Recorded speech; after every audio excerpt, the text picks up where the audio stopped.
Hi everybody, and welcome back to Lost Genre Reddit Stories. This post is from the subreddit Am I the A-hole, and it's by user AITA1231.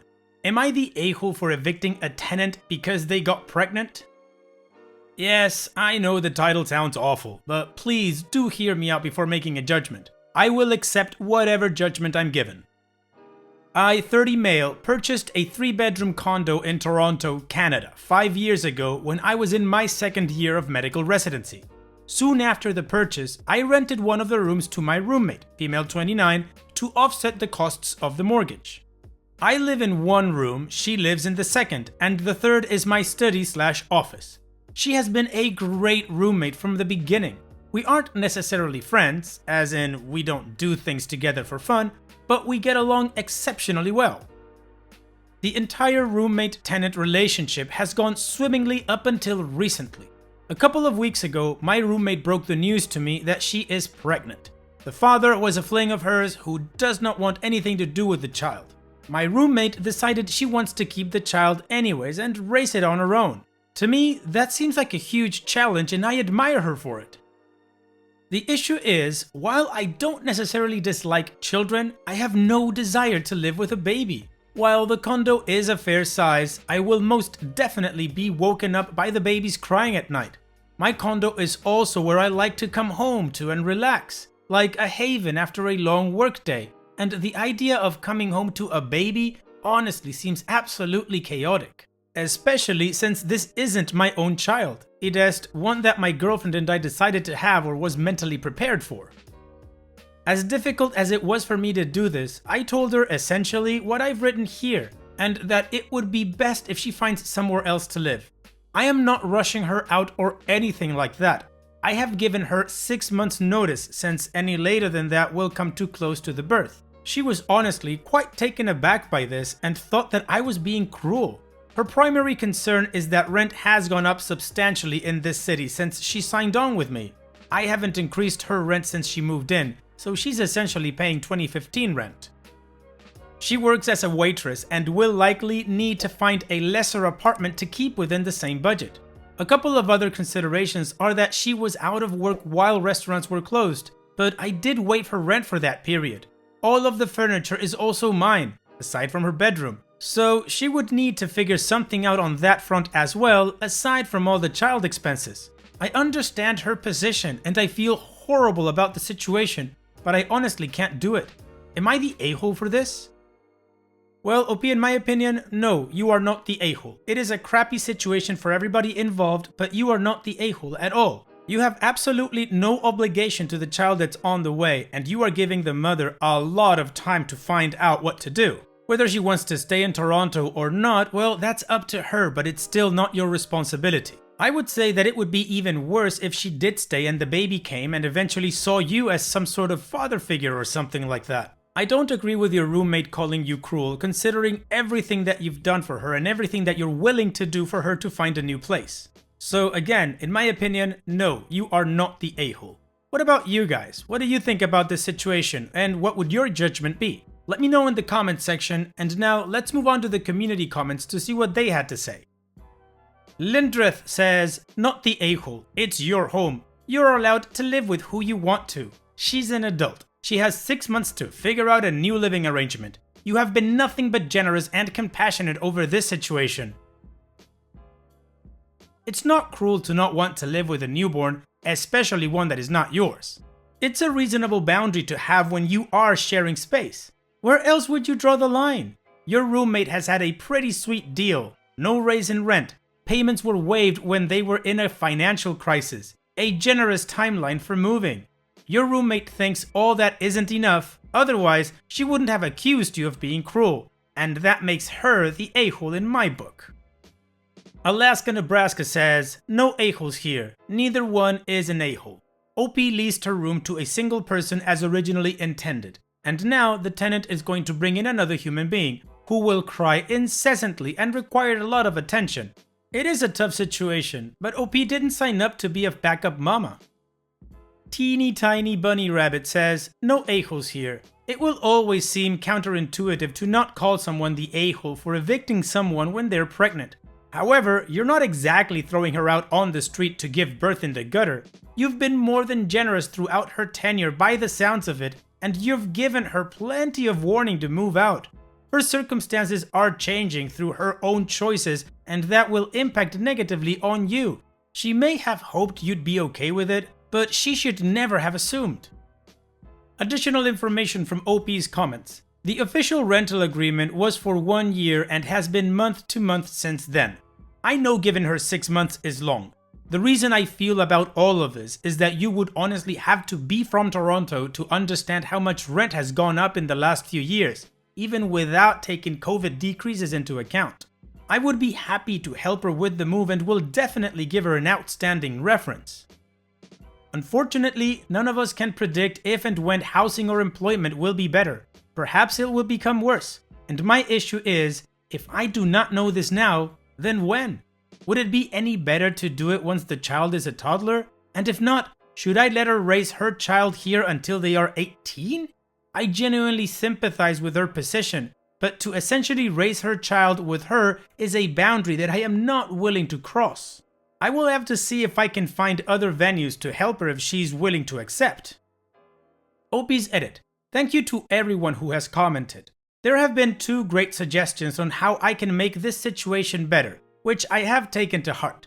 I have been able to give life much thought lately as work has been quite busy.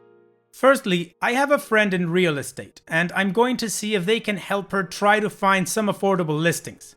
Secondly, as I don't plan to take on another tenant after her and can afford to do this anyway, I have decided I'm going to waive her rent for the remainder of the tenancy. This will hopefully give her a bit of a boost to get on her feet. Information after the edit. She's a person in a hard place, and her comments came out of a place of fear, not malice. This is evident by the fact that she apologized before I offered her anything. I'm not motivated by guilt, but rather a compassion. It takes very little effort for me to help this woman out while she's in a rough spot, so why wouldn't I? When I was a resident, the rental income I got from her was something I definitely needed. However now, her entire 6 months of rent is something I earn in 3 days. On the flip side, this amount will go a long way for a low-wage worker who's about to have a child. As I have no use for the money anyway, I'm happy to help someone that has been a good tenant and roommate to me. Aside from a few recent comments she made when her world was turned upside down and apologized for, I am neither naive or a pushover. I am doing this because I want to, not because I have to. Feelings like that typically come from a place of insecurity, so please remember that helping people in need who have otherwise done you little wrong is no cause for being a pushover. Alright, well, we got a lot of information from that, and it's come to light that OP is a really good person. So let's move on with the update to see what happened after this. I am honestly overwhelmed by the amount of attention this has gotten. Thank you to everyone that commented, regardless of your opinion. I was planning to reply to as many posts as possible, but honestly, seeing as there are over 2,000 comments, I think I will have to just address some common questions here. I also have an update on the situation, and I wish everyone that's commented so far could receive notification to read it. So firstly, to anyone asking about the legality of the matter, I consulted an attorney to be 1000% sure, and this is perfectly legal. Since I live in the unit, the eviction laws are much more lenient. Secondly, to anyone that said I should allow her to live with me anyway, I challenge you to consider what the alternative would be. If this doesn't happen now, when then? Her baby will become a toddler, and a toddler eventually becomes a school-age child. Will it really be any better to do this later on, or do you suggest that I let her raise the child here until they are 18? Finally, the update. When I came home from work today, I told her that I wanted to discuss the overall situation. Before I even began, she actually apologized to me for how she spoke to me, and for expecting that I would be okay for her to raise her child here. I told her that her apology is totally unnecessary, as her reaction was completely understandable considering the uncertainty of her future. I then told her what I told all of you, that I would waive her rent for the remainder of her stay to help her get on her feet.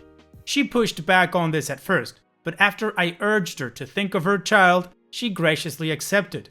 Aside from this, I also told her about my friend who could help her out with finding some affordable listings in the area. I thought I might be overstepping there, but she was actually extremely thankful and said she would take me up on there. Finally, I want to thank user Tutti Peachy Fruity for probably the best piece of advice that I've read. I'm sure there are many more people that I should be thanking, but I honestly don't think I'll be able to read everything here. This was that I could help her obtain a more reliable work position at my hospital. Nothing fancy as she doesn't have any schooling, but it will be much more secure than waitressing. And once you're in, there's always ways to work your way up. There would also be benefits/maternity leave that I don't think restaurants usually offer. This was probably my biggest risk of overstepping, but when I mentioned the idea to her, she was actually over the moon. Tears were shed. I do agree that I acted in self-interest here, so I think it's the least I can do to make sure this soon-to-be mother and her child have some sense of security in their lives. Thank you again to everyone. Alright, well for me this is a positive and happy update. Opie, thank you so much for sharing and thanks for doing what you're doing for your roommate. That is really cool of you. Faith in humanity restored. Now let's move on to the next post. This post is from the subreddit Malicious Compliance and it's by user RiderZA. Don't hotfix my code, a company loses commission on thousands of sales. I worked as a developer for a company that built and managed the software behind a rapidly growing online e-commerce store that sells tech gadgets and accessories, which I will refer to as Megastore, in a Central African country. The Megastore started off small, and my boss built the original website on risk for a cut of the commission that Megastore earned. Side note, as it is important later, the commission that Megastore gained from the sale of an item on the site would be split on purchase. The majority of the commission would be paid directly into Megastore's bank account, and a smaller portion would be paid into my boss's bank account. As the popularity of Megastore grew, so did the demands on my boss, and he was able to build a company around servicing Megastore. While he did try to grow his client base, none were the same size or scope as Megastore, and thus were not able to carry the company. Megastore was approached for a buyout by a company, we can call them Bad Company Inc., with their own internal development team. Part of the buyout deal included ending the revenue sharing arrangement with my boss and external development company. At the beginning of the process, everything was very positive, as my boss arranged a big payday and the deal was signed. He had managed to get this great deal because he had positioned that this buyout would kill his company, and thus he and all his staff needed to be compensated. The buyout took several months, and by the end, the relationship between Bad Company Inc. and my boss had completely broken down. My boss had managed to secure another large client and thus didn't need to close his company. Because of this, Bad Company Inc. said that they didn't need to pay my boss a payout. A lot of these meetings were above my pay grade. So we're in the final days of handing over the entire site to Bad Company Inc., and their internal chief technology officer, DickDev, had complete hatred for the code that ran Megastore, as it was a bastardized version of an open source platform. He considered himself a purist, and if the code wasn't custom built for the purpose, it wasn't worth anything. So back to my boss. He had managed to keep some version of the original deal in place, but in the preceding weeks, he had made a big threat to Bad Company Inc. that he would do something funny with the code that handled the commission split. It was very much a threat and blowing off steam, as he couldn't legally do it, nor was it actually in his nature to do it, all talk and no bite. However, this outburst did create a situation where DickDev did not trust us to remove our code that handled the commission in our favor. So on the final build that we are required to hand over, we were meant to remove all code that handled the commission, and DickDev would implement new code to handle the commission and then deploy it to the live website instead of us. The official documentation was reworded from the supply and deploy handover version to just the supply handover version. Great, less work for us. So D-Day arrived. We had actually completed the build a few days earlier with the commission sharing code completely removed, and we're just sitting on this version, so we could hand it over on the day as contractually required to do so. So we handed it over in the morning and we were all planning to head out for a long lunch. Just before we left, we checked Megastore for the last time and noticed that DigDev had already deployed the handed over version. Puzzled as we assumed that any development on the commission code would require extensive testing, we logged into the site and saw that no code for handling the commission in any fashion was there. There was nothing. We logged into the payment gateway and there were no logs there either. This meant no commission was being deducted at all, so Megastore was losing 100% of their revenue. We immediately reached out to DigDev via multiple calls, which he rejected until he eventually answered and yelled that he was busy and that we should stop calling him, followed by him hanging up the phone. So my boss, concerned that this somehow would be thrown back into his face as the funny thing he threatened to do, instructed us to do a hotfix and deploy it to the server without the DigDev's approval, which we did. It was a messy fix using the old code, but put all the money into the Megastore account and only 1 cent into my boss's account, as something had to be deducted for the code to work. 10 minutes after deploying the hotfix, DigDev called accusing my boss of stealing. Many heated words were shared, followed by my boss putting DigDev on speaker and instructing all of us to quickly record the conversation on our phones. DigDev informed us that he had already implemented the code as he had noticed the completed build 2 days earlier. We tried to tell him that something was wrong and he just replied that we were too simple-minded to understand custom code, as we were just simple web admins, nothing more, and that we had 30 minutes to remove the hotfix code.